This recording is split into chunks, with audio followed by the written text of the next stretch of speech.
Hi, I'm Mike Thomas. I'm a PADI professional because 67,000 students needed a scuba instructor. I'm Chelsea Ryan. I'm Mark Gozens. And we're PADI X interns. Woo! We're here with Master Scuba Dive Trainer Mike Thomas. We're going to ask him a few questions. Yeah, here we go. So, when I came to ASU, there was absolutely no scuba program here. And as of fall 2008, this is the largest public research university in North America. There's 67,000 plus students enrolled this fall. So I became a PADI Pro in part to bring scuba to ASU. Scuba diving in the desert? How do you do that? I get asked that question all the time. Once in a while we'll have a booth out in front of the Memorial Union. And we try to recruit students for new classes and training. And I have to reply to them, Phoenix is a major international gateway city that, people go to the Pacific, all kinds of different destinations, Hawaii, Mexico. We focus on the Sea of Cortez. We just had a dive trip there last weekend. We certified some new divers, had some advanced divers. And Jacques Cousteau, famous diver, described the Sea of Cortez as the world's aquarium. And it's been really nice down there. You can see a lot of sea life. It's great for training. It's only about 3.5, 4 hours away from Phoenix. And so it works really well for our purposes. When did you start diving? I started diving about 16 years ago up in the Midwest in the silty lakes of Indiana, up by the Great Lakes. And moved to Hawaii, done some diving there as a graduate student, and lived in the Florida Keys and done a little bit of marine videography, which was a lot of fun. Getting paid to dive was pretty good. When I came to ASU, like I said, there was no program here. I came here mainly to be in the School of Earth and Space Exploration as a PhD candidate. And as that, I scuba dive in Mono Lake out in California doing my research. And that's a very extreme environment. The salinity is about 3 times seawater. The pH is 10 to 11, so if you spend a couple days in there, your cuticles basically start to peel back.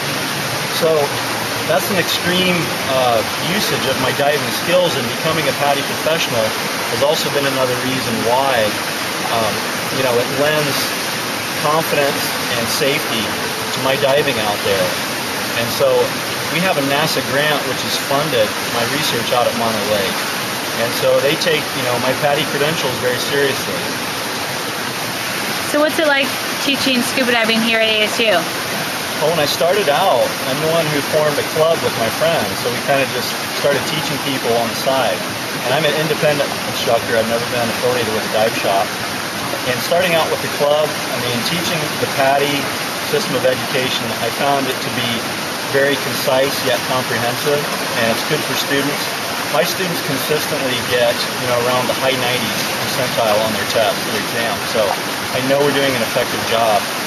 My main goal is to teach safe divers, competent divers, and also self-sufficient divers. I believe that you need to know every bit of your scuba gear, how to dive properly, be safe, take care of your buddy and yourself.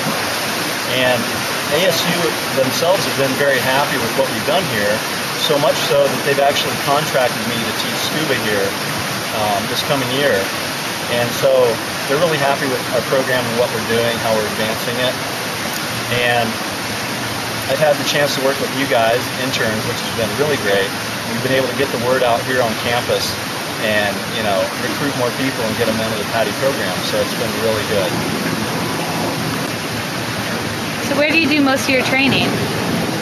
Well, here's one example, the SRC pool that we have available to us. Just one of the pools on campus where we can do some confined water sessions. We train the divers properly before they go out to open water. When we go to open water, we have a lot of options.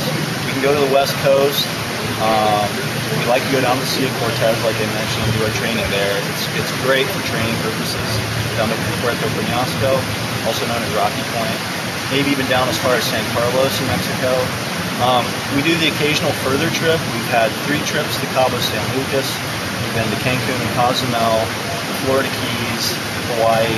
Some of these on our spring break trips. So we try to do like a bigger trip once during fall and once during the spring too. So a lot of options for people. And they can also take their referral, do their class and pool with us. get them in the door with PADI, get them started, and they can go virtually anywhere because PADI is so pervasive around the world, which is great. So aside from teaching divers to be self-sufficient and totally competent in open water, what else do you emphasize when you're teaching the course? Well, I believe in our changing climate with so much happening in the world and the way our oceans and our lakes are getting trashed, that we need to instill a deep sense of stewardship in our divers and really show them, the reasons why we go dive, show them the animals, be it in a PowerPoint, photo presentation, or something like that.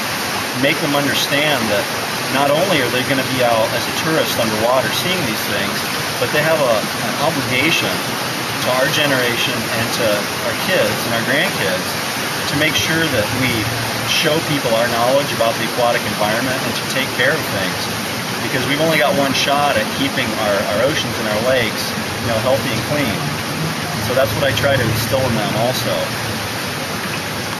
Well, thanks for watching my video clip. I'm Mike Thomas. I'm a PADI professional and glad to be scuba diving in the desert.